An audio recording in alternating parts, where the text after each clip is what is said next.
Subscribe to our channel for more videos.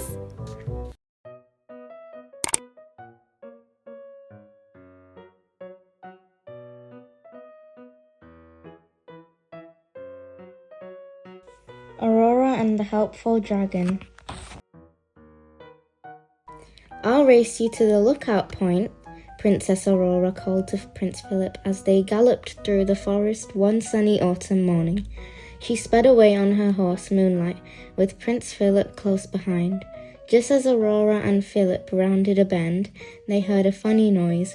A small dragon popped out from behind a tree and scampered towards Aurora.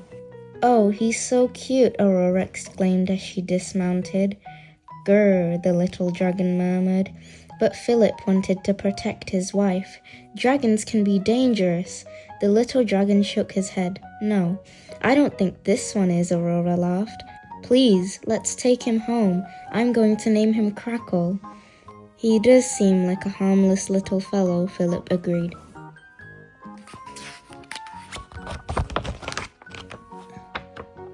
But Moonlight was still afraid. She tossed her mane and pawed the ground. Crackle's tail dropped sadly.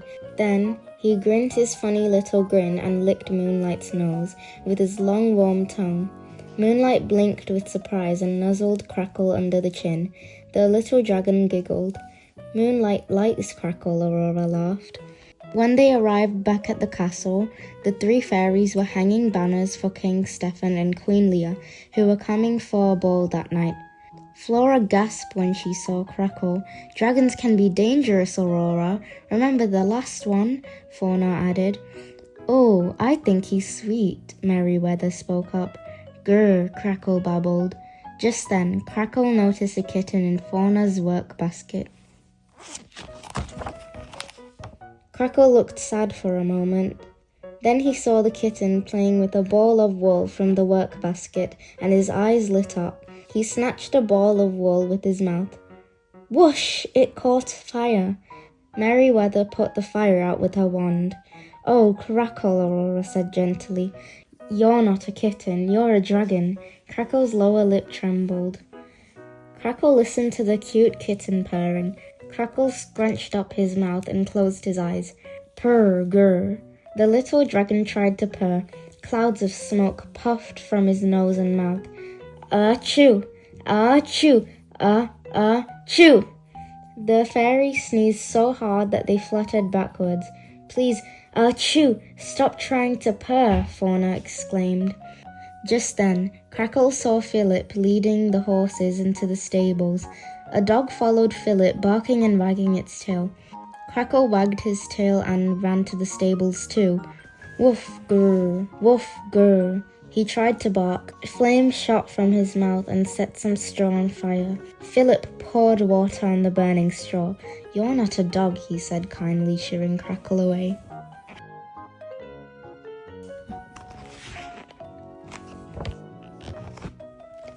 Frightened by the king, Crackle jumped from the window and ran into the garden.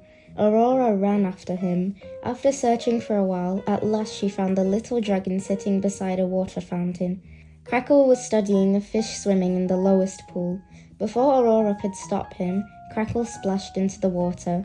The startled fish leapt into a higher pool. Aurora scooped Crackle up and carried him into the castle. A bird was singing outside a window. Crackle's ears perked up and he looked hopeful. "La, grr," he bellowed. King Hubbard heard the racket and rushed into the room. "Oh, my, how did a dragon get in here?" he blustered.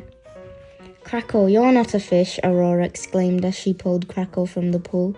"You're not a kitten or a dog or a bird either. You're a dragon." Tears rolled down Crackle's face. "Grr," he sobbed.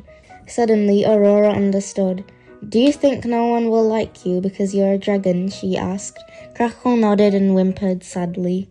"Crackle, you can't change being a dragon," Aurora said kindly. "But you don't have to be a dangerous dragon. You can be a brave, helpful dragon." Crackle stopped crying. "Grr," he growled hopefully. Before Aurora could answer, thunder boomed. Wind blew black clouds over the sun. Aurora snatched up Crackle.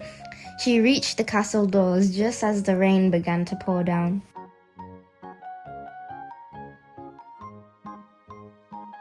Everyone was gathered in the grand hallway watching the storm. "I'm afraid King Stephen and Queen Leah might lose their way on the road above the cliffs," Prince Philip said, his voice filled with concern. "I should ride out to help." Aurora looked at Crackle. "Do you want to show everyone that you're a brave and helpful dragon?" she asked. "Grr!" Crackle exclaimed enthusiastically. "Fly to the top of the highest castle tower," Aurora instructed. "Then blow the largest, brightest flames you can." Aurora watched as Crackle soared upwards. "Come on, everyone," the princess called. She ran to get a better view of the watchtower, with Philip and the others following closely behind. Everyone tried to see Crackle at the top of the tower, but the storm was too dark and strong. Suddenly, they saw huge flames, and they were coming from little Crackle. Gold and red light flashed up into the sky and above the watchtower.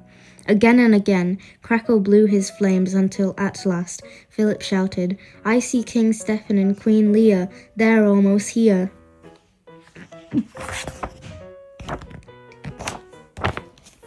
Everyone hurried to greet them. "The tower light saved us," King Stephen exclaimed.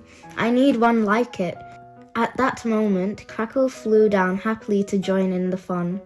"Well, there he is, our new tower light," King Hubert said with a laugh. "A dragon?" King Stephen asked. "But dragons are danger." "Not Crackle," Aurora interrupted. "He's a brave and helpful dragon."